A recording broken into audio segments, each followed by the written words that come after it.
హల్లెలూయా. ఇర్మియా గ్రంథం 30వ అధ్యాయం 19వ వాక్యాన్ని చదువుకుందాం. అందరు బైబిల్ తీసి చూడండి. 30వ అధ్యాయం, ఇర్మియా గ్రంథం 30వ అధ్యాయం 19వ వాక్యం.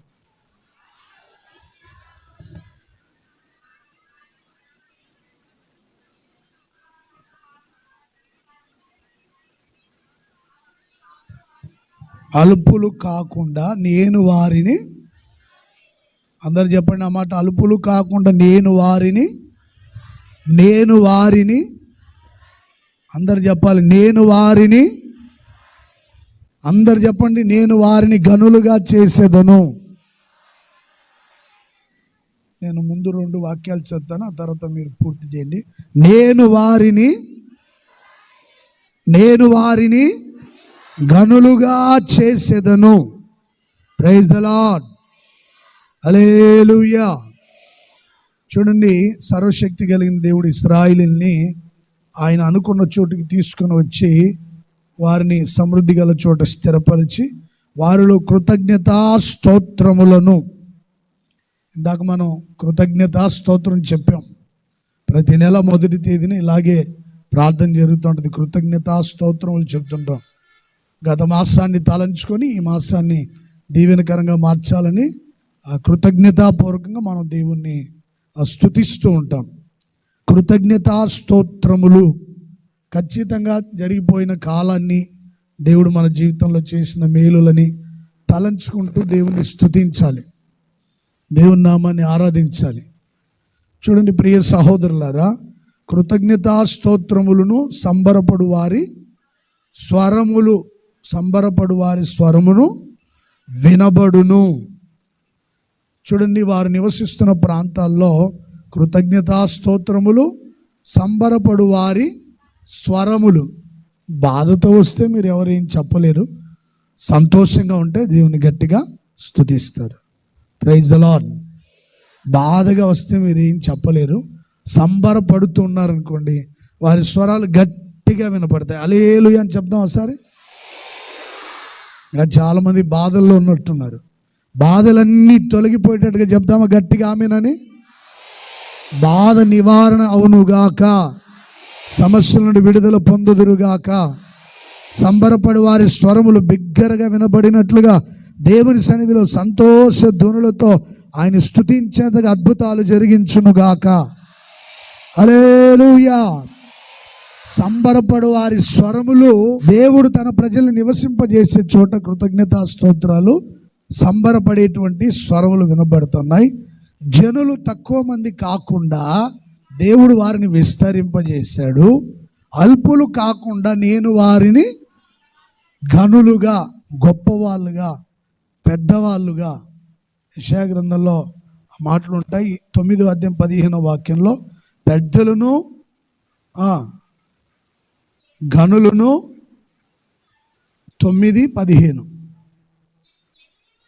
పెద్దలను గనులను, తల అంటే గనులు అంటే తలగా ఉండేవాళ్ళు గనులు. పెద్దలు గనులు తల లాంటి వాళ్ళు. అందుకని ద్వితీయోపదేశకాండలో ఏముంది, నేను నిన్ను తలగా నియమించుదును కానీ తోకగా ఉంచను. మీరు తలగా ఉండాలనుకున్నారా, తోకగా ఉండాలనుకున్నారా? గట్టిగా చెప్పాలి. ఎలా ఉంటే మాకేంటి బాబు అన్నట్టున్నారు. అందరు చెప్పండి గట్టిగా, తలగా ఉండాలనుకున్నారా, తోకగా ఉండాలనుకున్నారా? గనులు, పెద్దలు, తల. కుటుంబానికి కానీ సంఘానికి కానీ మీరు చేస్తున్న పనుల్లో ఎవరైనా పెద్దలు ఉంటే వాళ్ళు తల లాంటి వాళ్ళు అనమాట. ఆ పనికి, ఆ వ్యాపారానికి, చేస్తున్న పనులన్నిటికీ, సేవకైతే సేవలు ఉన్న వారికి పెద్దలు, అలాగే గనులు తల లాంటి వాళ్ళు. తలలో నుండి ఆలోచనలు పుడతాయి. కొంతమందికి తిక్కల ఆలోచనలు వస్తుంటాయి, కొంతమందికి మంచి ఆలోచనలు వస్తుంటాయి, కొంతమందికి తెలివి తక్కువ ఆలోచనలు వస్తుంటాయి. ఎప్పుడు ఏం చేయాలో అర్థం కాదు వాళ్ళకి. కొంతమంది ఆలోచనలు సరిగ్గా ఉండవు, పిచ్చి పిచ్చి ఆలోచనలు, ప్రయోజనం లేని ఆలోచనలు, నష్టాన్ని కలిగించే ఆలోచనలు, కష్టపెట్టే ఆలోచనలు, ఇతరులకి కీడు చేసే ఆలోచనలు, మంచి చేసే ఆలోచన కాదు, కీడు చేసే ఆలోచనలు. తలలో నుండే ఆలోచనలు వస్తాయి కనుక అవి మంచి ఆలోచనలు అయి ఉండాలి. చూడండి ప్రియ సహోదరులారా, ఒక పెద్దవాడుగా ఉన్నాడంటే, వాడు ఘనుడుగా ఉన్నాడంటే, వాడు ఆ కుటుంబానికి తల లాంటి వాడు. ఇంట్లో తల్లి కానీ తండ్రి కానీ పెద్దలుగా ఉన్నప్పుడు ఆ ఇంటికి వాళ్ళు తల లాంటి వాళ్ళు. పిచ్చి పిచ్చి ఆలోచనలు రాకూడదు. ద్వేషం, పగ, ఈర్ష్య, అసూయ వెల్లడిపరచకుండా ప్రేమని పంచి అనేకులను క్రీస్తు ప్రేమలోనికి నడిపించి, క్రీస్తు ప్రేమను పంచి చక్కటి ఆలోచనలు చెప్పేవాడు తల. ఘనులు అంటే తల లాంటి వాళ్ళని అర్థం. పెద్దలు అంటే తల లాంటి వాళ్ళు. ఇంటికి నువ్వు పెద్దగా ఉంటే మంచి ఆలోచనలు చెప్పి కుటుంబాన్ని నడిపించుకోండి. సంఘానికి మేము కాపరులుగా ఉన్నాం కనుక మంచి ఆలోచనలు చెప్పి సంఘాన్ని నడిపించాలి. చెడగొట్టే ఆలోచనలు పొరపాటున చెప్పకూడదు. పడిపోయి చెడగొట్టే ఆలోచనలు, పడగొట్టే ఆలోచనలు పొరపాటున చెప్పకూడదు. ఎందుకంటే దేవుడు నన్ను లెక్క అడుగుతాడు. సేవకులు కానీ సేవకులు ఎవరైనా మంచి ఆలోచనలు చెప్పి నడిపించాలి. కుటుంబాల్లో మీరు పెద్దలుగా ఉంటే ఆ తల అని గుర్తుపెట్టుకుని, మీరు తోక కాదు తల అని అర్థం. దేవుడు మిమ్మల్ని తలగా ఉంచాడని అర్థం. పెద్దలు, ఘనులు కుటుంబానికి తల లాంటి వాళ్ళని అర్థం. అల్పులుగా కాకుండా నేను మిమ్మల్ని ఘనులుగా చేస్తాను. చూడండి, అల్పంగా ఉన్న వ్యక్తుల్ని దేవుడు ఘనులుగా చేశాడు. యోసేపు తన సహోదరులందరికంటే చిన్నవాడు, చాలా అల్పుడు, దీనుడు, దేవుని యందలి భయభక్తులు కలిగి జీవించేవాడు, దేవుని ప్రేమని చూపించేవాడు. పగా ప్రతీకారాలు తీర్చుకునేవాడు కాదు యోసేపు.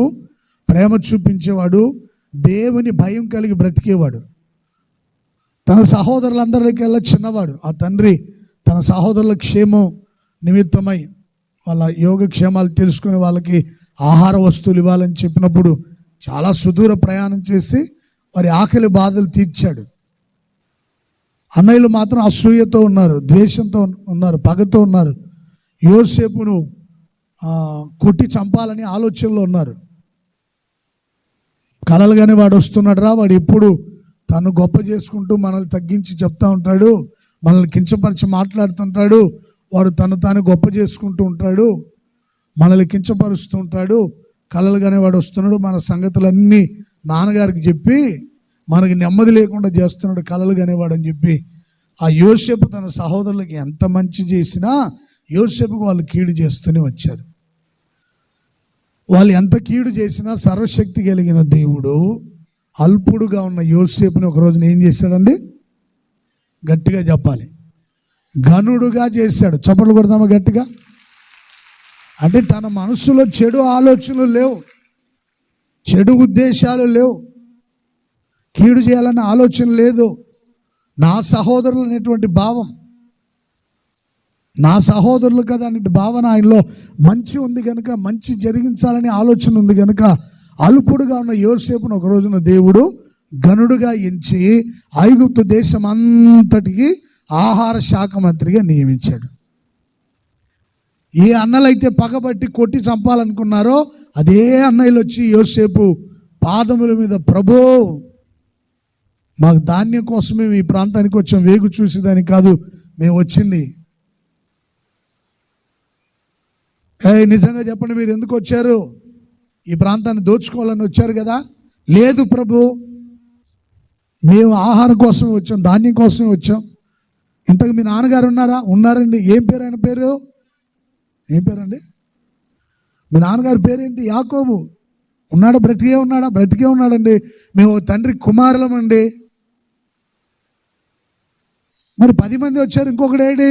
ఆడు ఇంటి దగ్గరే ఉన్నాడండి. ఆ తల్లికి 2 కుమారులే, ఒకడు లేడండి, ఇంకొకడు కూడా పోతే వంశం ఉండదని చెప్పి వాని ఇంటి దగ్గర నిజంగా చెప్పండి మహాప్రభు, ఏది ఎవరైతే కొట్టి గోతిలో పడేసి పశువును అమ్మినట్టు అమ్మారో వాళ్ళందరూ ఇప్పుడు యోసేపు పాదాల మీద సాగిలపడ్డారు. ఇప్పుడు యోసేపుని దేవుడు ఏం చేశాడండి? అల్పుడుగా ఉన్న యోసేపుని, గట్టిగా చెప్పాలి, అల్పుడుగా ఉన్న యోసేపుని దేవుడు ఏం చేశాడు? మహాప్రభువులాగా మార్చాడు, పోషించే వ్యక్తిగా మార్చాడు. తనను, తన అన్నయ్య వాళ్ళని, తన కుటుంబ సభ్యులందరినీ పోషించేటువంటి సమృద్ధి కలిగిన వ్యక్తిగా దేవుడు ఆశీర్వదించాడు. ఎంతమంది వచ్చారంటే ఐగుప్తు ప్రాంతానికి వాళ్ళ అన్నదమ్ములందరూ ఇంచుమించుగా 70 మంది వస్తే వాళ్ళందరినీ యోసేపు ఒక్కడే పోషించాడు. మీ ఇంటికి ఒక బంధువు లేదా కుటుంబ సభ్యులు ఎవరైనా వస్తే 1-2 రోజులకి ఎక్కువైపోతారు. ఇంకెప్పుడు వెళ్తారంట, ఎప్పుడంటే వెళ్ళేది నీకు అనుకోరా అని ఆ ఇంట్లో పిల్లల్ని రెచ్చగొట్టి అడిగిస్తూ ఉంటారు అనమాట. 70 మందిని పోషించేంత సమృద్ధి కలిగిన వ్యక్తిగా దేవుడు ఆయన్ని ఆశీర్వదించాడు. అల్పుడుగా ఉన్న యోసేపుని దేవుడు ఘనుడిగా ఇచ్చాడు. స్వదేశంలో కాదు, ఉన్న చోట కాదు, బంధువుల మధ్య, రక్త సంబంధికుల మధ్య కాదు, దిక్కు దశ ఎవరు లేరు అక్కడ, నా అనుకునే వాళ్ళు ఎవరు లేరు.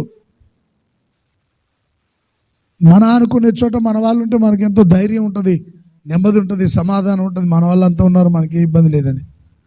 కానీ ఎవ్వరు లేరు అక్కడ. తన బంధువులు కానీ, రక్త సంబంధికులు కానీ, తోబుట్టువులు కానీ ఎవరు లేరు. ఏ దిక్కు దశ లేని ఆ ప్రాంతంలో యోసేపుని దేవుడు ఘనుడుగా ఎంచాడు. Praise the lord. సర్వశక్తి కలిగిన దేవుడు మీ అందరినీ అలుపులుగా ఉంటే దేవుడు ఘనులుగా మార్చునుగాక. దేవుడు మిమ్మల్ని విస్తరింపజేసి, మీ కుటుంబాల్ని, మిమ్మల్ని విస్తరింపజేసి ఆశీర్వదించి ఆయన మిమ్మల్ని ఘనులుగా మార్చునుగాక. Praise the lord. హల్లెలూయా. చెప్పాలి గట్టిగా, హల్లెలూయా, హల్లెలూయా. చెప్పాలి మరొకసారి గట్టిగా. మీ కుమారులను, మీ కుమార్తెలను నా యేసయ్య ఘనులుగా చేయునుగాక, గొప్ప చేయునుగాక. మీరున్న ప్రతి చోట మీరు తలగానే ఉందురుగాక. హల్లెలూయా, హల్లెలూయా. ఒక అబ్బాయి పెద్ద కంపెనీలో పనిచేస్తూ ఉండేవాడు. వాళ్ళ అమ్మగారు, వాళ్ళ నాన్న లేడు, సహోదరులు ఎవరు లేరు. చిన్న జాబ్ వస్తే ఆ జాబ్లో పనిచేస్తున్నాడు. ఒకరోజు వచ్చి, అన్నయ్య, నేను ఉద్యోగం చేసే చోట దేవుడు నన్ను ఘనుడుగా మార్చాడు. నేను ఉద్యోగం చేసే చోట అందరూ చేసిన పనిన్నిటికీ ఫైనల్గా ఆ పని నా దగ్గరకు వస్తుంది. నేను ఫైనల్గా దాన్ని ఓకే చేస్తేనే అది ఓకే అయినట్టు, లేకపోతే పోయినట్టే. దేవుడు నన్ను తలగా ఉంచాడని చెప్పాడండి. ఈ ఊర్లో ఎవరు లేరు అనుకున్న, కన్న తండ్రి లేడు అనుకున్న నా తల్లి ఒకటే, ఆమె కూడా పెద్ద చదువు రాదు, మిషన్ కుట్టుకొని నన్ను బతికించింది, చదివించింది, గొప్ప చేసింది, చక్కటి ఉద్యోగం తెచ్చుకున్నా. ఇప్పుడు ఈ ప్రాంతంలో ఇక్కడ ఎవ్వరు తెలియదన్న మాకు. ఈ ప్రాంతంలో దేవుడు నన్ను ఘనుడుగా మార్చాడు. మీ పిల్లల గురించి, మీ గురించి ఏం బాధపడొద్దు. మీరు ఎక్కడ ఉన్నా సరే అల్పులుగా ఉన్న మిమ్మల్ని దేవుడు ఘనుడుగా చేయునుగాక. హల్లెలూయా, హల్లెలూయా. షూషాను కోటలో యూదా కన్యకలు అందరూ వెళ్ళారు లోపలికి. అందరితో పాటు ఎవరు వెళ్ళారు? ఎస్తేరు కూడా వెళ్ళింది. నోరే మెదపట్లేదు, మౌనంగా ఉంది, ఏం మాట్లాడదు, పెద్దగా ఎవరితో ఏం మాట్లాడదు, పెద్దగా ఎవరితో ముచ్చట్లేం కూడా చెప్పదు. ఎందుకంటే వాళ్ళ పెను తండ్రి చెప్పాడు కదా, నీ గోత్రం ఏంటో, నీ కులం ఏంటో ఎవరితో ఏమీ చెప్పొద్దని, ఏమీ మాట్లాడదని చెప్పాడు. ఆయన చెప్పినట్టుగానే మౌనంగా ఉంది. ఒక దీనురాలుగా, ఎంతో తగ్గించుకుని దీనురాలుగా ఉన్న ఎస్తేరుని ఒక రోజున దేవుడు ఘనపరిచి సింహాసనం మీద కూర్చోబెట్టాడు. మీరు అనుకోవచ్చు, మా బతుకులు ఇంతే, మా జీవితాలు ఇంతే, ఇంకా మేము బాగుపడలేము అనుకోవచ్చు. నా అనుకునే వాళ్ళు ఎవరు లేరు, ఎవరితో ఏం మాట్లాడితే ఏం సమస్య వస్తుందని కూడా భయపడుతుండొచ్చు. మీరు దేవుని సన్నిధిలో జీవించే విధానాలను బట్టి దేవుడు మిమ్మల్ని హెచ్చించి, ఆశీర్వదించి, గొప్ప చేసి, ఘనులుగా చేసి మిమ్మల్ని తలగా ఉంచునుగాక. మీ కుమార్తెల గురించి కూడా మీరేం భయపడద్దు. దేవుడు వాగ్దానం చేశాడు, ఘనులుగా చేస్తానని. ఎస్తేరుని, యోసేపుని ఎంత ఘనులుగా చేశాడో అంత ఘనులుగా మిమ్మల్ని, మీ పిల్లల్ని ఆశీర్వదించి ఘనులుగా చేయునుగాక. Praise the lord. హల్లెలూయా. సర్వశక్తి కలిగిన దేవుడు అల్పులుగా ఉన్న ప్రతి ఒక్కరిని గనులుగా చేయాలని కోరుకుంటున్నాడు. విద్య లేని పామరులు, పేతురు, యోహాన్లు, చదువు లేదు వాళ్ళకి. ఎక్కడో చేపలు పట్టుకుంటూ, వలలు బాగు చేసుకుంటూ చేపలు పట్టుకుంటూ ఉన్నారు. అలాంటి వాళ్ళని దేవుడు తన పరిచర్య కోసం ఏర్పరచుకొని, తన పరిచర్యతో తీసుకొని వచ్చి వాళ్ళకి అనేక తలాంతులు ఇచ్చి సేవ పరిచర్యలో అద్భుతంగా వారిని ఘనపరిచి ఆశీర్వాదకరంగా నడిపించాడు. భూలోకంలోనే కాదు, పరలోకంలో కూడా దేవుడు వారిని ఘనపరిచాడు. Praise the lord, praise the lord. సింహాసనాల మీద, 12 సింహాసనాల మీద ఆసీనులై ఉండేటట్లుగా పరలోకంలో కూడా దేవుడు వారిని ఘనపరిచాడు. భూలోకంలో ఘనపరచడమే కాదు, పరలోకంలో కూడా దేవుడు మనలందరినీ గనులుగా చేయునుగాక. Praise the lord. ప్రియ సహోదరులారా, మనం ఈ లోకాన్ని విడిచిన వెంటనే పరలోకంలో దేవుని సన్నిధిలో ఉంటాం. అక్కడ ఆయన సింహాసనం మీద మనం కూర్చోవాలి. అదే దేవుడిచ్చే ఘనత. మన కోసం ఆయన సిద్ధపరిచినటువంటి సింహాసనం, ఆయన కూర్చున్నటువంటి ఆ సింహాసనం మీద మనల్ని కూర్చుండబెట్టాలని సర్వశక్తి కలిగిన దేవుడు ఆశిస్తున్నాడు. గనులుగా చేసి మనలందరినీ పరలోక రాజ్యంలో ఆయన సింహాసనం మీద కూర్చుండబెట్టునుగాక. ప్రైజ్ ది లార్డ్, హల్లెలూయా. ఎందుకు ఆయన గనులుగా చేస్తాడు? తన పిల్లల్ని గనులుగా చేయడానికి గల కారణం ఏంటి అని నేను బైబిల్ చదివినప్పుడు కొన్ని విషయాలు నాకు కనబడ్డాయి. అందరు బైబిల్ తీసి చూడండి. యెషయా గ్రంథం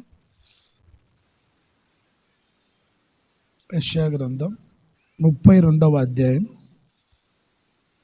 8వ వాక్యం. అందరు బైబిల్ తీసి చూడండి. 32:8. గనులు ఘనకార్యములు కల్పించుదురు,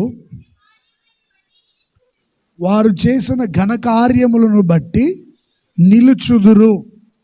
ఎందుకు గనులుగా చేస్తాడంటే ఘనమైన కార్యాలు కల్పించాలని. వారు చేసిన ఘనకార్యాలను బట్టి వారు స్థిరంగా నిలిచి ఉంటారు. గొప్పవాళ్ళు, పెద్దలు, గనులు, తలగా ఉండేవాళ్ళు ఎప్పుడు ఘనకార్యాలనే చేస్తుంటారంట. గనులు ఘనకార్యములే జరిగిస్తారు. చిన్న చిన్న విషయాల్ని జరిగించి వాటిలో మరలా అసూయపడి స్వార్థంతో ఆలోచించడం కాదు, విశాల హృదయంతో ఘనకార్యాలే చేస్తారు. గనులు చేసే ప్రతి పని ఘనంగానే ఉంటుంది. ప్రియ సహోదరులారా, మీరు ఘనకార్యములు జరిగించాలని దేవుడు మనల్ని గనులుగా చేయబోతున్నాడు. ఘనకార్యములను బట్టి స్థిరంగా నిలిచి ఉంటారు. కొంతమంది స్థిరంగా ఉండలేరు. ఎందుకంటే వాళ్ళు ఏ ఘనకార్యాలు చేయరు, ఏ గొప్ప కార్యాలు చేయరు. చేసే వాళ్ళని చేయనీరు, వాళ్ళు చేయరు. కుటుంబాల్లో ఉన్నారు ఇలాంటి వాళ్ళు, సంఘాల్లో ఉన్నారు, ఆ తర్వాత ఉద్యోగాల్లో ఉన్నారు, వ్యాపారాల్లో ఉన్నారు, రాజకీయ రంగంలో ఉన్నారు, ప్రభుత్వ రంగంలో ఉన్నారు, వ్యాపారాలు చేసే చోట ఉన్నారు, కూలి పనులు చేసే చోట ఉన్నారు, విశ్వాసులు ఉన్నారు, సేవకులు ఉన్నారు, అన్ని చోట్ల ఉన్నారు. ఘనకార్యాలు చేయకుండా చేసేవాళ్ళని చేయనీరు, వాళ్ళు చేయరు. గనులు ఘనకార్యములు జరిగిస్తే అవి స్థిరంగా నిలిచి ఉంటాయి. వారు చేసిన ఘనకార్యములను బట్టి వారు స్థిరంగా నిలిచి ఉంటారు దేవుని సన్నిధిలో. ఘనకార్యాలు చేయనప్పుడు దేవుని సన్నిధిలో పారిపోతుంటారు, దేవుని సన్నిధిలో కనబడరు. గొప్ప కార్యాలు చేయకుండా, చేసే వాళ్ళని చేయనీయకుండా, వాళ్ళు చేయకుండా ఉండేవాళ్ళు దేవుని సన్నిధిలో నిలవరు. ప్రార్థనలో ఉండలేరు, పరిచర్యలో ఉండలేరు, దేవుని సన్నిధిలో స్థిరంగా ఉండలేరు. ఎందుకంటే వాళ్ళు ఘనకార్యాలు చేయరు. కొంతమంది నీచమైన కార్యాలు జరిగించడానికి ముందుంటారు. అలాంటి వాళ్ళు దేవుని సన్నిధి కూడా రాలేరు, కనబడలేరు.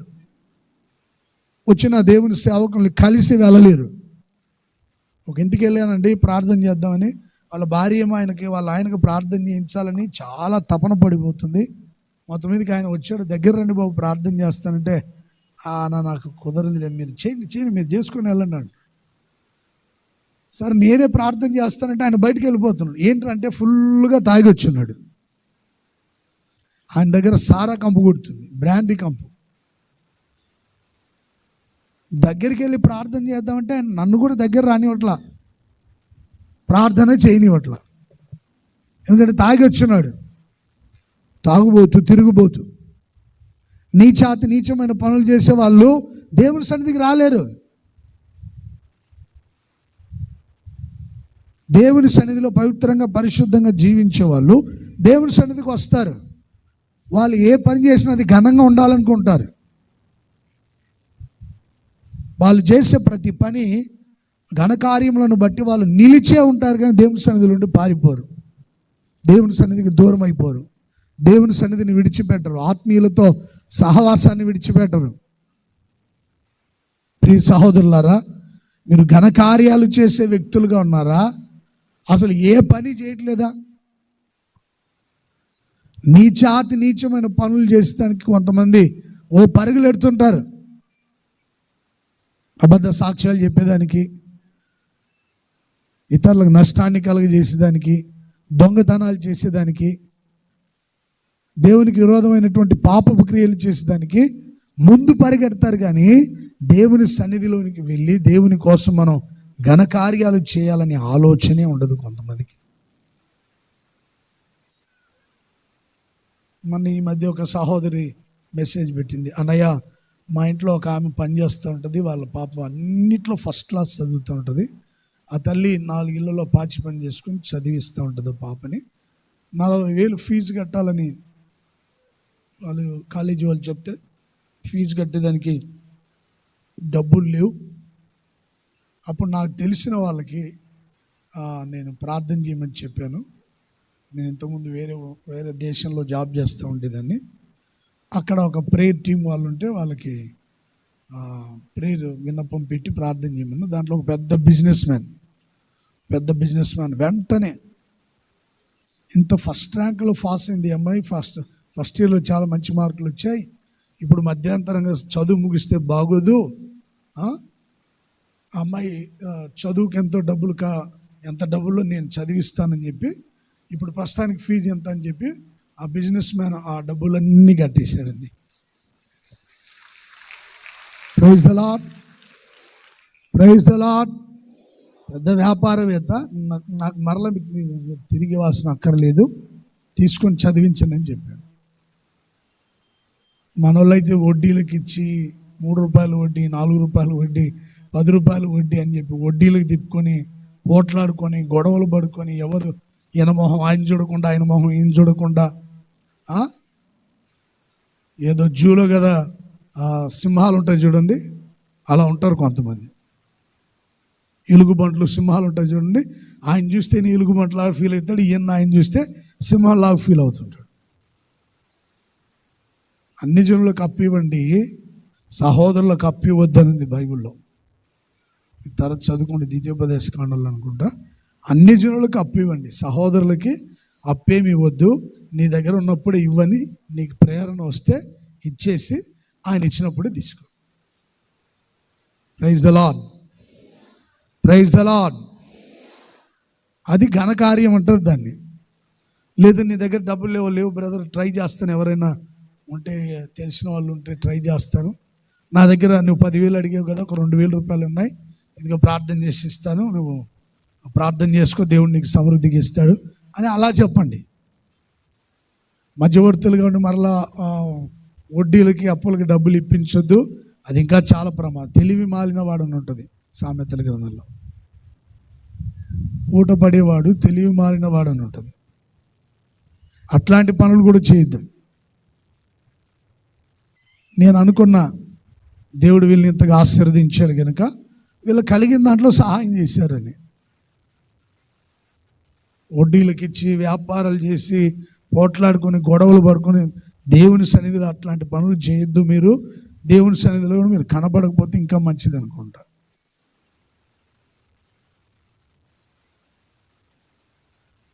ఒక ఆయన మొన్న ఇంకో సాక్ష్యం చెప్పాడు, ఒక బ్రదర్ నాకు. ఇంచుమించుగా 15-20 సంవత్సరాల నుంచి ఫ్రెండ్స్, వాళ్ళిద్దరు 15-20 ఏళ్ళ నుంచి ఫ్రెండ్స్ అంట. ఇక ప్రతిరోజు ఫోన్లో మాట్లాడుకొని ఎక్కడికైనా వెళ్తే చక్కగా భోజనం చేసుకొని సరదాగా మాట్లాడుకొని వస్తుంటారు. కలిసి ఇద్దరు ఇంచుమించుగా 5-10 సంవత్సరాలు పనిచేశారంట. చాలా క్లోజ్ ఫ్రెండ్స్ అనమాట, చాలా థిక్ ఫ్రెండ్స్ అనమాట. వాడికి ఏదో 5,000 రూపాయలు అవసరం అయితే ఈయన అడిగితే ఇచ్చాడంట 5,000. 5,000 తీసుకున్నప్పటి నుంచి ఫోనే తీయట్లేదంట. వాడు కనపడట్లేదంట, ఫోన్ తీయట్లేదంట. ఎన్నిసార్లు ఫోన్ చేశాను అన్నయ్య, 5,000 రూపాయలు ఇంత పని చేస్తుంటే అసలు వాడికి డబ్బులు ఇచ్చేవాడిని కదా అంటాడు ఈయన. 5,000 మీ 20 ఏళ్ళ నుంచి ఫ్రెండ్స్, 5,000 రూపాయలు మా ఇద్దరు సహవాసాన్ని జడగొట్టింది, మా ఇద్దరు ఫెలోషిప్ని నాశనం చేసింది 5,000.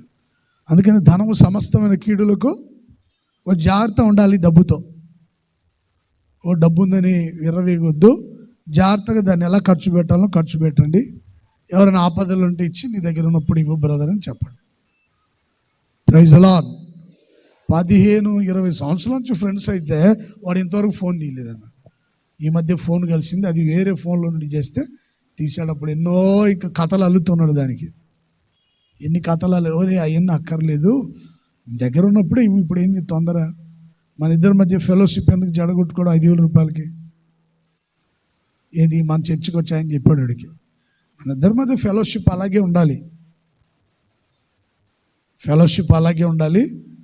5,000 రూపాయల కోసం నువ్వు నాతో మాట్లాడకుండా ఏమి ఉండొద్దు, నీ దగ్గర ఉన్నప్పుడే ఇవ్వరా బాబు అని చెప్పాడు. Praise the lord, praise the Lord. ఒక ఆయన చర్చికి వచ్చాడు, ఒక 20 క్యాలెండర్లు కావాలన్నంటే సరే డబ్బులు ఇచ్చి తీసుకోమని చెప్పాం. లేదన్న డబ్బులు లేవని చెప్పాడు. సరే తీసుకోమని చెప్పాం. 20 క్యాలెండర్లు తీసుకెళ్ళినప్పటి నుంచి క్యాలెండర్లు లేవు, ఆ మనిషి లేడు. క్యాలెండర్కి డబ్బులు ఇవ్వలేదు, క్యాలెండర్లు తీసుకున్న వాళ్ళు అడ్రస్ లేడు. అర్థమవుతుందండి. ఒరే పోతే పోయలేరా బాబు డబ్బులు, నువ్వు చర్చికన్నారా అంటే అన్న మొహం జల్లట్లేదన్న నాకు అంటాడు. అందుకని ఎవరికైనా అప్పిచ్చేటప్పుడు కొంచెం ఆలోచించుకొని చేయండి. Praise the Lord. నువ్వు ఘనుడు అయితే ఘనకార్యాలు చేయాలనుకుంటే ఇచ్చినప్పుడు నీ దగ్గర ఉన్నప్పుడు ఇవ్వు, లేకపోతే నేను ఇచ్చినట్టుగా నువ్వు ఎవరికైనా సహాయం చేయ, బాధలు ఉన్నవాడికి అని చెప్పు. Praise the lord. Hallelujah, hallelujah. ఘనులు ఘనకార్యములు చేస్తారు, వారు చేసిన ఘనకార్యములను బట్టి వారు నిలిచి ఉంటారు. త్రొట్టిల్లకుండా దేవుని సన్నిధిలో నిలిచి స్థిరులై కదలిన వారి దేవుని సన్నిధిలో ఉంటారు. ఈ రోజున చాలామంది దేవుని సన్నిధిలో నిలవకపోవడానికి కారణం ఏంటి? ఆత్మీయతలో, భక్తిలో, ప్రార్థనలో, పరిశుద్ధతలో నిలవబడకపోవడానికి కారణం ఏంటంటే ఏ ఘనకార్యము చేయరు, ఏ మంచి పని చేయరు, వాళ్ళు చేయరు, చేసే వాళ్ళని చేయనీరు. అంటే వాళ్ళు ఘనకార్యాలు చేసేదానికి ఇష్టపడరు, నీచమైన కార్యాలకు మాత్రం ముందు ఉంటారు, పరిగెడుతుంటారు. మళ్ళీ నేను ఒక సేవకునిగా, తోటి సహోదరునిగా చెప్తున్నా, నీచమైన కార్యాలకి ఎవరు పరుగులు ఎత్తొద్దు, ఎవరు అడుగులు ముందుకు వేయొద్దు. ఘనకార్యాలు చేసేదానికి పరిగెత్తండి, దేవుడు అన్ని సహకరిస్తాడు. Praise the lord. మంచి పనులు చేసేదానికి పరిగెత్తండి, అక్కడ నీకు ప్రకృతి కూడా అనుకూలంగా ఉంటుంది, అక్కడ మనుషులు కూడా సహకరిస్తారు, ప్రకృతి అనుకూలంగా ఉంటుంది.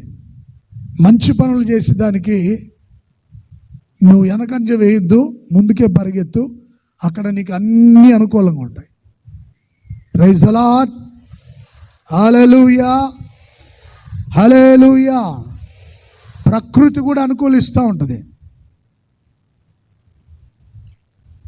యెహోషువ ప్రార్థన చేసి సూర్యచంద్రులని ఆపాడు. ప్రార్థన చేసి విశ్వాసంతో ప్రార్థన చేసి సూర్యచంద్రులను ఆపాడు. ఇప్పుడు ప్రకృతి ఆయనకు సహకరించిందా లేదా? గట్టిగా చెప్పాలి.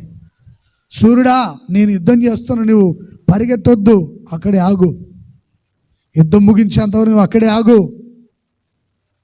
ఇశ్రాయేలు క్షేమం కలగాలని నేను యుద్ధానికి వచ్చున్నా, నువ్వెందుకు తొందరపడుతున్నావు, ఎందుకు పరిగెడుతున్నావు, ఆగు, అధికారంతో ఆజ్ఞాపిస్తున్నా.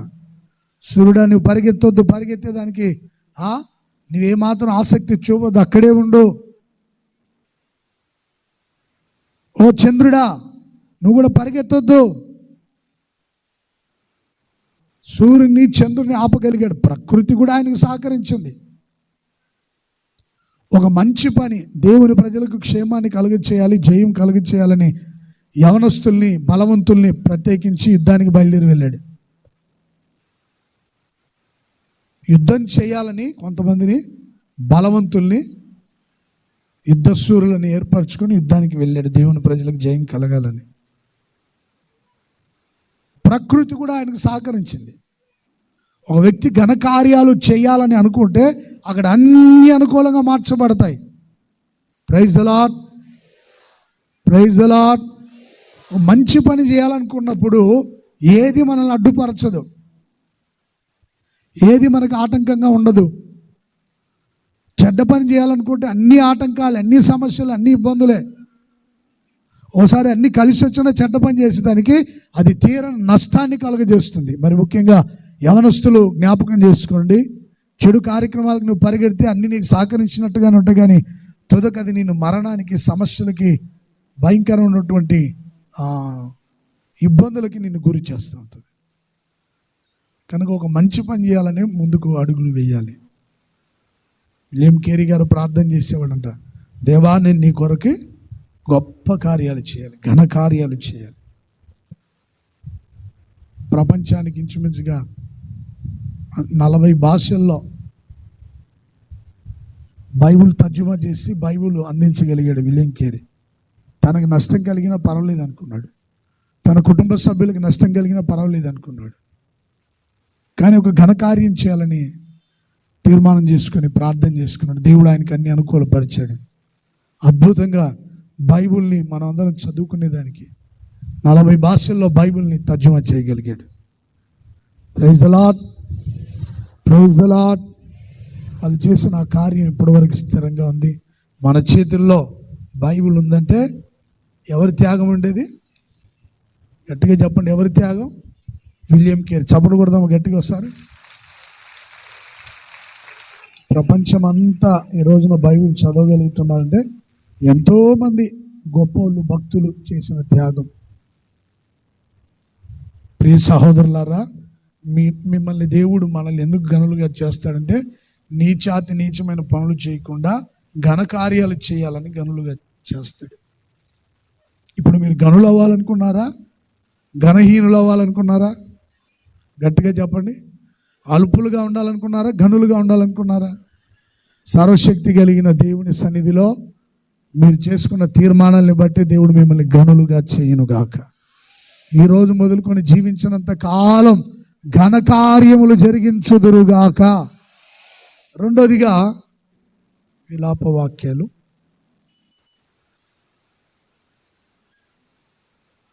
4వ అధ్యాయం 7వ వాక్యం. విలాపవాక్యాలు 4:7.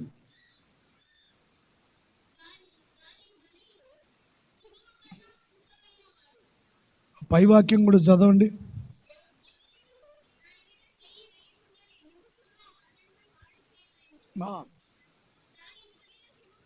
దాని ఘనులు హిమము కన్నా శుద్ధమైన వారు, వారు పాల కంటే తెల్లని వారు, వారి శరీరములు పగడముల కంటే ఎర్రనివి, వారి దేహ కాంతి నీలము వంటిది.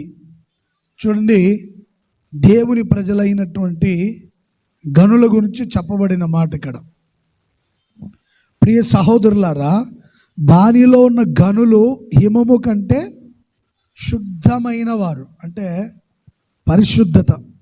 హిమం అంటే ఏంటి? మంచు. తెల్లని వారు, హిమము కంటే శుద్ధమైన వారు, పాల కంటే తెల్లని వారు, వారి శరీరములు పగడముల కంటే ఎర్రని, వారి దేహకాంతి నీలము వంటిది. చూడండి, గనుల గురించి రాయబడిన మాట. దేవుడు ఏర్పరచుకున్న దేశంలో ఉన్నటువంటి యూదులు, దేవుని చేత ప్రత్యేకించబడిన వాళ్ళు, గొర్రెపిల్ల రక్తం చేత కడగబడి విమోచించబడినటువంటి దేవుని సొత్తు, దేవుని స్వాస్థ్యం. దాంట్లో ఉన్న గనులు ఎలా ఉన్నారంటే హిమము కంటే శుద్ధం. అంటే గనులు ఎప్పుడూ పరిశుద్ధంగా బ్రతకాలి. Praise the Lord. దేవుడు మనల్ని ఎందుకు గనులుగా చేస్తాడంటే పరిశుద్ధంగా జీవించమని.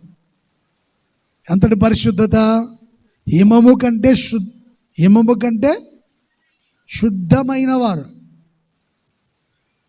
మంచు కంటే చాలా శుద్ధమైన వారు. పరిశుద్ధత దేవుడు గనులుగా ఎందుకు చేస్తాడంటే పరిశుద్ధంగా ఉండేదానికి.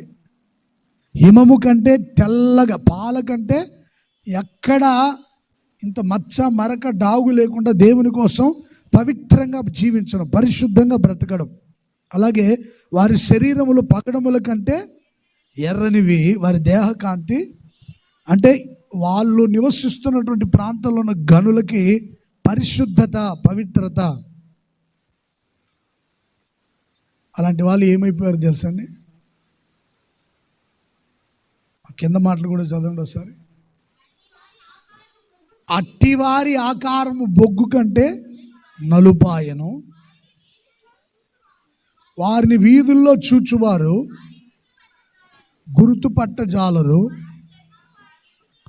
వారి చర్మము వారి ఎముకలను అంటుకొని ఉన్నది, అది ఎండి కర్ర వంటి దాయను. గమనించండి, గనులు ఒక్కసారిగా ఘనహీనులైపోయి పరిశుద్ధంగా, పవిత్రంగా, పాల కంటే తెల్లగా, హిమం కంటే శుద్ధంగా, అలాగే పగడముల కంటే వారి శరీరములు ఎర్రగా, దేహకాంతి నీలం వంటిదిగా ఉన్నది. వాళ్ళు ఒక్కసారిగా దేవునికి విరోధంగా పనిచేశారు. దేవుని మాటలకి విరోధంగా క్రియ చేస్తూ వచ్చారు. దేవుని మాటలు వాళ్ళు ఏమాత్రం లెక్క చేయలేదు. తన ప్రజల్ని గనులుగా చేసేది ఎందుకంటే పరిశుద్ధంగా బ్రతకమని, పవిత్రంగా జీవించమని, యథార్థ హృదయంతో జీవించాలని. గనులు ఎప్పుడు పరిశుద్ధులుగానే ఉండాలి, పవిత్రులుగానే ఉండాలి. ప్రాణాత్మ దేహాల్ని శుద్ధి చేసుకోవాలి. దేవుని సన్నిధికి వస్తున్న ప్రతి ఒక్కరూ యేసయ్యలో ఉన్న పరిశుద్ధత, యేసయ్యలో ఉన్న పవిత్రత, యేసయ్యలో ఉన్నటువంటి యథార్థత, యేసయ్యలో ఉన్నటువంటి ఒక ప్రత్యేకమైనటువంటి జీవితం, దోషులుగా కాదు, నిర్దోషత్వం. మనలందరినీ యేసయ్య ఎందుకు గనులుగా చేశాడంటే ఇక మీదట పరిశుద్ధంగా జీవిస్తారని, పవిత్రంగా జీవిస్తారని. యేసుక్రీస్తు లేత మొక్క వలె పెరిగాడంటండి. తండ్రి ఎదుట ఎలా పెరిగాడు? లేత మొక్క వలె పెరిగాడు ఆయన. ఎండిన భూమిలో మొలిచిన మొక్క వలె పెరిగాడు ఆయన. ధవలవర్ణుడు, రత్నవర్ణుడు. 10,000 మందిలో అతికాంక్షణీయుడైన దేవుడు యేసయ్య. యేసయ్యలో ఉన్న పరిశుద్ధత ప్రతి ఒక్కరికి దేవుడు దయచేనుగాక. మనుషుల శాపం, మనుషుల పాపం ఆయన భుజాల మీద వేసుకొని చివరికి మన శిక్షను ఆయన భరించి ఆయన సొగసు స్వరూపం లేకుండా మారిపోయాడు. మనుషులందరి పాప భారం ఆయన మీద శిక్షగా మోపబడింది. ఆయన బంధించి, ఆయన కొట్టి, ఆఖరి రక్త బొట్టు వరకు రక్తం కార్చి, ఇక ఆయన దేహంలో రక్తం అంటూ ఏమి లేదు, నీళ్ళు రక్తం వచ్చింది చివరికి. మనందరి శిక్ష ఆయన భరించాడు. ఆయన లేత మొక్క వలె పెరిగాడు. ధవలవర్ణుడు, రత్నవర్ణుడు, పరిశుద్ధుడు. ఆయన దేహ కాంతి తెల్లని, పాల కంటే తెల్లనిది, హిమము కంటే శుద్ధమైన వాడు యేసయ్య. Praise the lord. యూదులందరూ అలాగే ఉంటారు. యేసు ప్రభు కూడా యూదా వంశం కనుక ఆయన దేహ కాంతి కూడా ఎంతో శుద్ధమైంది, హిమము కంటే శుద్ధమైంది. కానీ మన శిక్షను ఆయన భరించి మన కోసం 39 కొరడా దెబ్బలు తిని, మన కోసం బెత్తముల చేత కొట్టబడి, మన కోసం పంచగాయాలు పొంది, మన కోసం శరమున ముళ్ళ కిరీటం గుచ్చబడి చివరికి సొగసు స్వరూపం లేకుండా మారిపోయాడు. చూడండి ఎంత చక్కగా రాయబడి ఉందో. దేవుడు ఏర్పాటు చేసుకున్న ప్రజల వారి దేహాలు, గనుల దేహాలు ఎలా ఉండాలి? ఎప్పుడు హిమము కంటే శుద్ధమైనవిగా ఉండాలి. వారి దేహాలు ఎలా ఉండాలి? పాల కంటే ఇది భౌతికమైంది. ఆత్మ సంబంధమైన సంగతి చెప్తున్నాను నేను. మన ప్రాణాత్మ దేహాలు ఎప్పుడు పరిశుద్ధంగా ఉండాలి. Praise the Lord. మన ప్రాణము, మన ఆత్మ, శరీరం ఎప్పుడు నిందారహితంగానే ఉండాలి. ప్రభు వచ్చినప్పుడు ఆయన్ని ఎదుర్కొనేటట్లుగా మనం సిద్ధపడే ఉండాలి.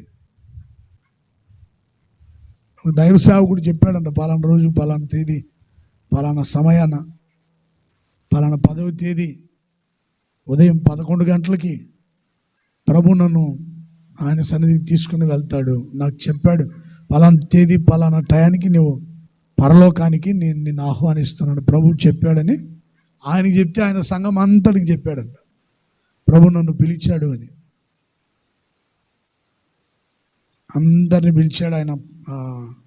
వాళ్ళ మధ్యలో ఉన్నాడు, స్తోత్రం స్తోత్రం చెప్తానే ఉన్నాడు.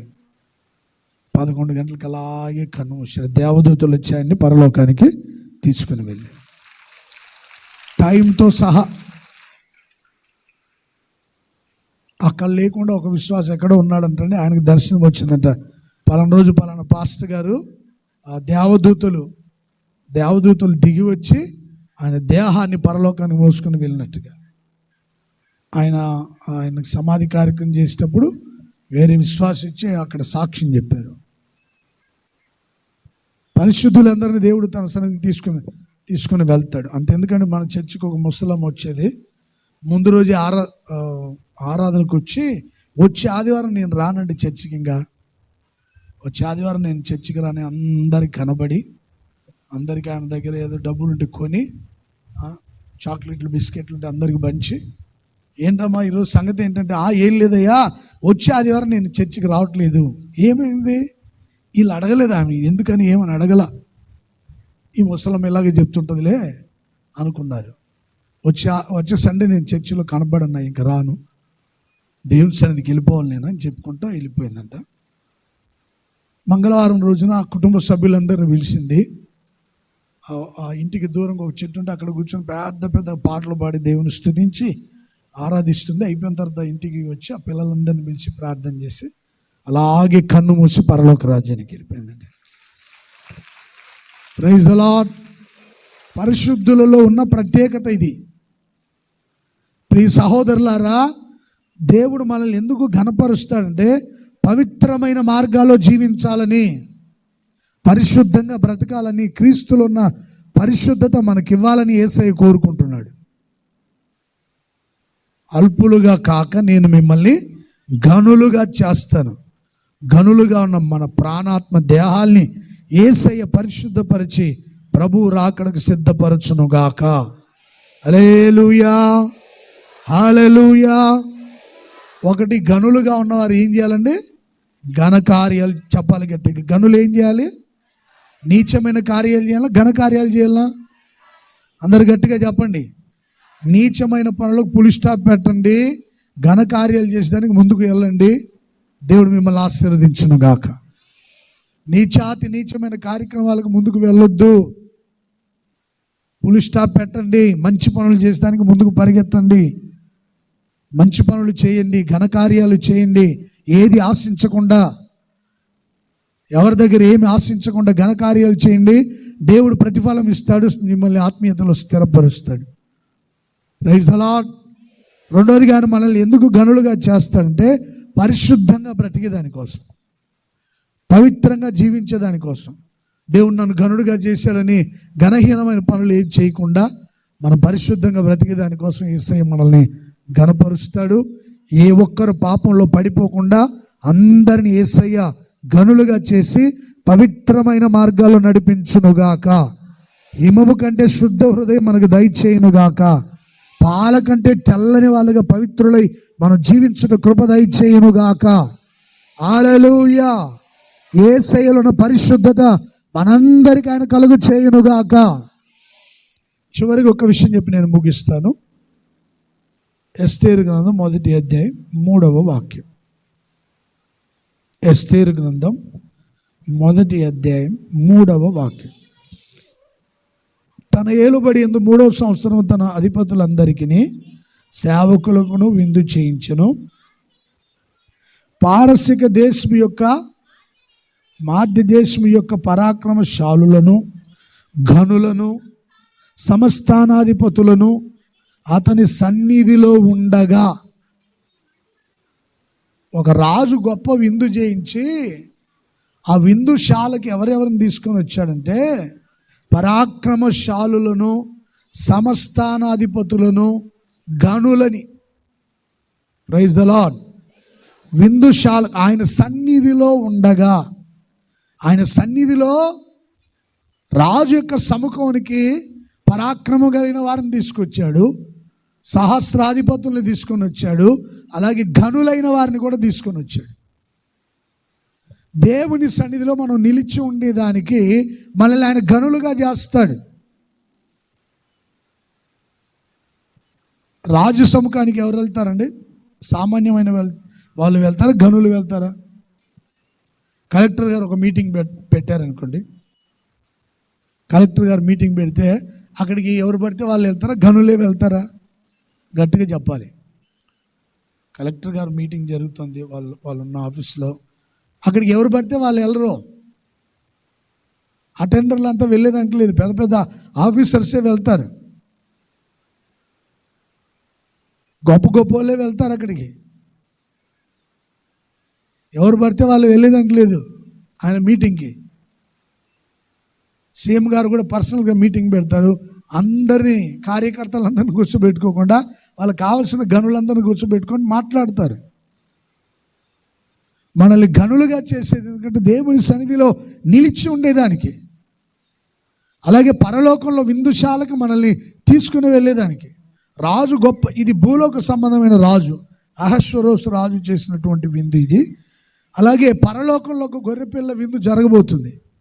Praise the lord. 7 ఏళ్ల గొర్రెపిల్ల వివాహ మహోత్సవం, పరలోక రాజ్యంలో ఒక వివాహం జరగబోతుంది.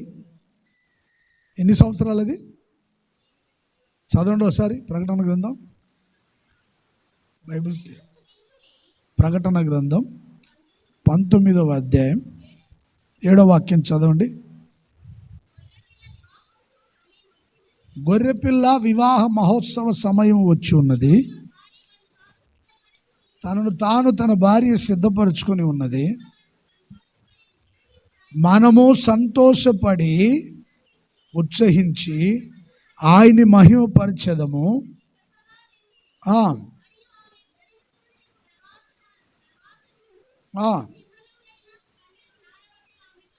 గమనించండి, గొర్రెపిల్ల పెళ్లి మహోత్సవం పరలోకంలో జరగబోతుంది. అక్కడ ఆయన సన్నిధికి మనం వెళ్ళాలి అంటే గనులుగా మార్చబడాలి. భూలోక సంబంధమైన రాజులు విందు చేస్తే ఎవరిని పడితే వాళ్ళని పిలవకుండా పరాక్రమం కలిగిన వాళ్ళని, సహస్రాధిపతుల్ని, గనుల్ని, గొప్పవారిని అందరినీ ఆయన విందుకు తీసుకొని వచ్చాడు. మనం ఆరాధించే మన రారాజైన యేసయ్య కూడా మనల్ని ఆయన సన్నిధికి తీసుకుని వెళ్ళాలని, ఆయన విందుశాలకు మనల్ని నడిపించాలని మనల్ని ఆయన గనులుగా చేయబోతున్నాడు. చప్పట్లు కొడదామా గట్టిగా ఒకసారి?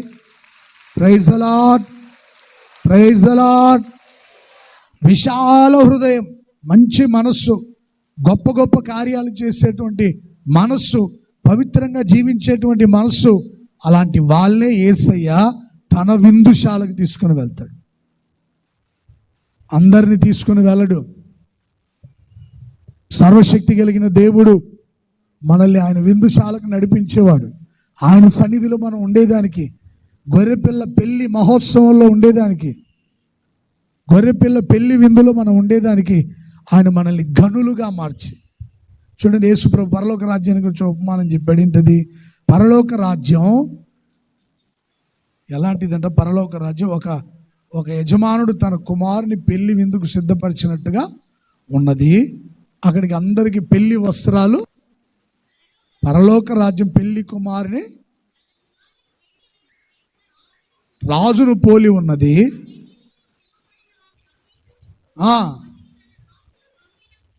చూడండి, అందరికీ పెళ్లి వస్త్రాలు ఇవ్వబడతాయి. పెళ్లి వస్త్రాలు ధరించుకొని అక్కడికి రావాలి. అంటే గనులైనా, ఘనహీనులైనా, ఎన్నిక లేని వారైనా, ఎన్నుకున్న వారైనా పెళ్లి వస్త్రాలు ధరించుకోవాలి. ఎందుకంటే ఆ పెళ్లిలో అందరూ ఘనంగా కనపడాలి. ఆ రాజుగారు సిద్ధపరిచిన వస్త్రాలు ధరించుకొని ఘనంగా కనబడాలి. దేవుని సన్నిధిలో మనం సదాకాలం నిలిచి ఉందుము గాక. రారాజైన యేసయ్య సన్నిధిలో మనం స్థిరంగా నిలిచి ఉందుము గాక. పరలోకపు పెళ్లి విందులో మనల్ని దేవుడు ఆయన గొర్రెపిల్ల పెళ్లి మహోత్సవానికి మనల్ని సిద్ధపరిచి నడిపించును గాక. Praise the lord. హల్లెలూయా. గణులందరూ దేవుని సన్నిధిలో నిలిచి ఉంటారు. వాళ్ళందరూ రాజు యొక్క సిద్ధపరిచిన విందులో పాలు పొందుతారు. ప్రియ సహోదరులారా, మనలందరినీ ప్రభువైన యేసయ్య పరలోకపు పెళ్లి విందుకు సిద్ధపరచును గాక. వాళ్ళందరినీ గనులుగా చేసి గొర్రెపిల్ల పెళ్లి మహోత్సవానికి మనల్ని సిద్ధపరిచి నడిపించును గాక. ఏ ఒక్కరు తప్పిపోకూడదు, ఏ ఒక్కరు విడవబడకూడదు, ఏ ఒక్కరు ఘనహీనులుగా ఉండొద్దు. అందరూ ఘనులుగా ఉండాలి. దేవుని సన్నిధిలో స్థిరులై కదలిన వారు ఉండాలి.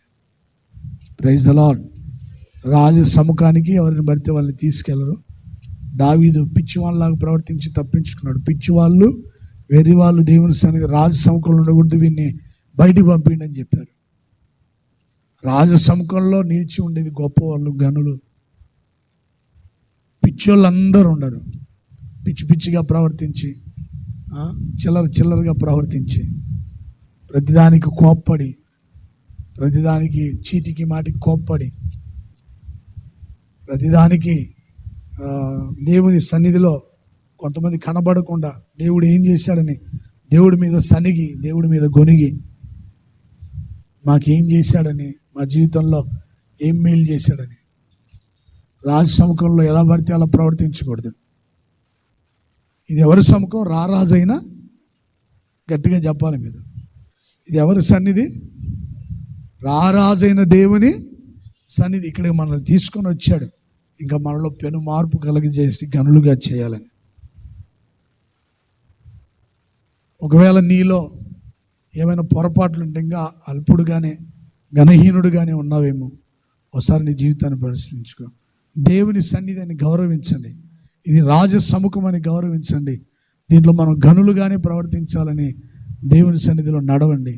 పిచ్చి పిచ్చిగా ప్రవర్తించొద్దండి. దేవుని సన్నిధిలో పిచ్చి వాళ్ళని ఎవరిని దేవుడు ఆయన సన్నిధిలో ఉంచాడు. పిచ్చి పిచ్చి పనులు చేసే వాళ్ళని ఎవరిని దేవుని సన్నిధిలో ఆయన ఉంచాడు. వాళ్ళు దేవుని సన్నిధిలో నిలబడేదానికి కూడా వాళ్ళకి యోగ్యత ఉండదు. ఈ మందిరంలో ఉండొచ్చేమో కానీ నువ్వు పరలోకంలో దేవుని సన్నిధిలో ఉండాలంటే కుదరదు. ఇక్కడ మనకి ఇష్టం వచ్చినట్టుగా తిరగచ్చు, మనకి ఇష్టం వచ్చిన పనులు చేయొచ్చు. ఇక్కడ ఏం చేసినా ఎవడు పట్టించుకోడు ఈ మందిరంలో. అలాగని మీ ఇష్టం వచ్చినట్టు చేయొద్దు. ఇక్కడ మీకు ఇష్టం వచ్చినట్టుగా ప్రవర్తించొద్దు. ఇది దేవుని సన్నిధిని దైవ భయంతో జీవించండి. అలాగే ఒక రోజున పరలోకంలో కూడా మనం గొర్రెపిల్ల పెళ్లి మహోత్సవంలో ఉండబోతున్నాం. నేను మిమ్మల్ని అలుపులుగా కాకుండా గనులుగా చేసేదని దేవుడి కొద్ది మాటలు మీ వినికిడిలో స్థిరపరిచి నెరవేర్చును గాక. అందరూ మోకరించండి, ప్రార్థన చేసుకుని ముగించుకుందాం.